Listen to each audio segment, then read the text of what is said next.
আসসালামু আলাইকুম বন্ধুরা, কেমন আছো? আশা করি ভালো আছো। আল্লাহর রহমতে আমিও ভালো আছি। আজকে নতুন একটা ব্লগ ভিডিও নিয়ে চলে আসলাম। এই যে এটা ক্যাঁথা, এই ক্যাঁথাটা তোমাদের দেখেছিলাম আগের ভিডিওয়ে। এখন এই যে ঘর করছিলাম তখন দেখেছিলাম যে ঘরটা আমি আঁকছিলাম। এখন আমার ঘরটা সম্পূর্ণ আঁকা হয়ে গেছে। এই জন্য ভিডিওটা দেখালাম, যে ভাবলাম যে বন্ধুদের সঙ্গে শেয়ার করি কি ঘরটা আঁকা হয়ে গেছে। আমি শীতের দিকটা দেখাচ্ছি না, উল্টো দিকটা দেখাচ্ছি, কারণ শীতের দিকটা তো লাল খয়েরি, বুঝতে পারবে না। আর সুতোটা আমার সাদা সুতো দিলে বোঝা যেত। আমার ভুল হয়ে গেছে, লাল সুতোটা দিয়ে আমি সাদা সুতো যদি ঘরটা কাটতাম তাহলে ভালো হতো, আমার ক্যাঁথা সেলাই করতেও সুবিধা হতো। তাই উল্টো দিকেই দেখালাম। এই যে গজা গজাভাবে আমি কেটেছি। এই যে ঘরটা পুরো এঁকে নিয়েছে। ওই যে তোমার দাদাভাই নামাজ পড়ছে আর এদিকে আসি পড়া করছে। আর আমি ক্যাঁথাটা নিয়ে বসলাম। আমার রোজকার জিনিস, অনেকটা বড় ক্যাঁথা, একটু আগে করে সেলাই করে নিতে হবে, নাহলে ক্যাঁথাটা তো আমি শেষ করতে পারবো না। আর এই যে আসি পড়াচ্ছে, ওকে ও পড়তে বসেছে, যখন চা খায়নি, নামাজ পড়ছে, মাগরিবের আজান দিয়েছে। এবার আমি নামাজ পড়া হবে, তোমার দাদাভাই কোরআন শরীফ করবে, কোরআন শরীফ পড়ার পর তারপর আমি চা করব। তো তখন একটু ক্যাঁথা সেলাই করি আর ওকে পড়াতে বসে যাই। এই জন্য এই যে আমি ঘরটা ফেলেছি, এই জন্য ঘরটা আমি সেলাই করছি। এই যে এখনই সেলাই করতে বসলাম, দুপুর দেওয়া হয়ে যায় জাস্ট, এটা সেলাই করব। এক একটা ঘর 2-3 দিন টাইম লাগবে, কারণ সবসময় দিই না, আমি এই সন্ধ্যাটুকুই দিই, সারাদিন মানে টাইম পাই না, এই জন্য দেওয়া হয় না। আর এই যে গরমে সারাদিন মানে ক্যাঁথা সেলাই করা যাবে না, এই জন্য এই যে ক্যাঁথাটা লাল দিয়ে সেলাই করছি এখন। আর অন্যান্য সুতো মিলিয়ে দেবো। এখানে লাল, সাদা, গোলাপি আছে, আর সবুজ আছে, আর কালো আছে, সব রকমের চারখি করে দেব।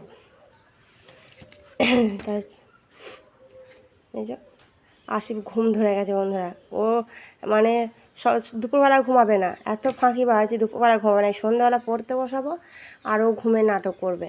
খুব ফাঁকিবাজ ছেলে। এই জন্য আমি বলছি তুমি ঘুমালেও তোমার ছাড় নেই, তোমাকে পড়তেই হবে।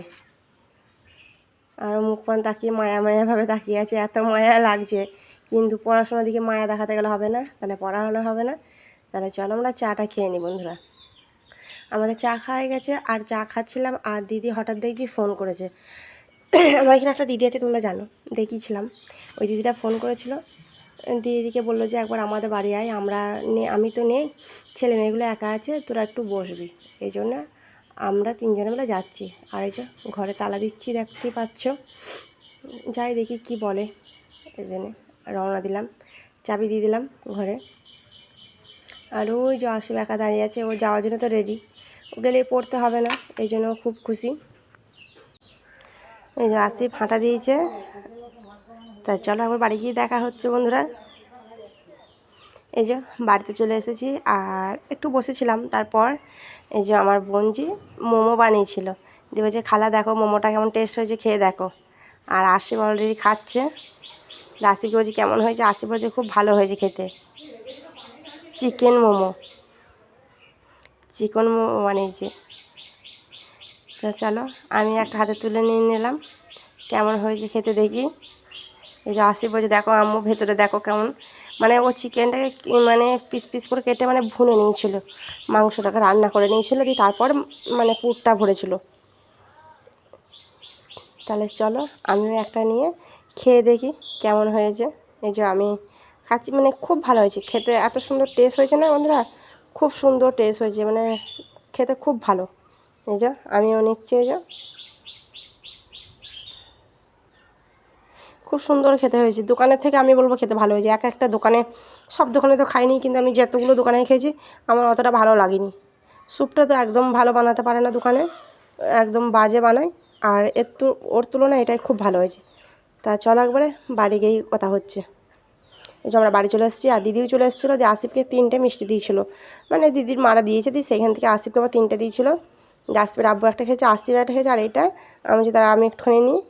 আসিফ বলছে আমি এতটা খেতে পারবো না, কারণ মোমো খেয়েছে, মিষ্টি খেয়েছে, ছোটো ছোটো তো এমনিতেই আসিফ বেশি খেতে পারে না, এই জন্য আমি অল্প একটুখানি নিয়ে নিলাম। খেয়ে মিষ্টিটা খুব সুন্দর খেতে, আমাদের ওই কুসুম গ্রামের মিষ্টি এটা। কুসুম গ্রামের মিষ্টি খেতে খুব সুন্দর। আর ওই যে তোমার দাদাভাই নামাজ পড়বে। ভিডিওটা আর বড় করলাম না, ভালো থাকবে, সুস্থ থাকবে।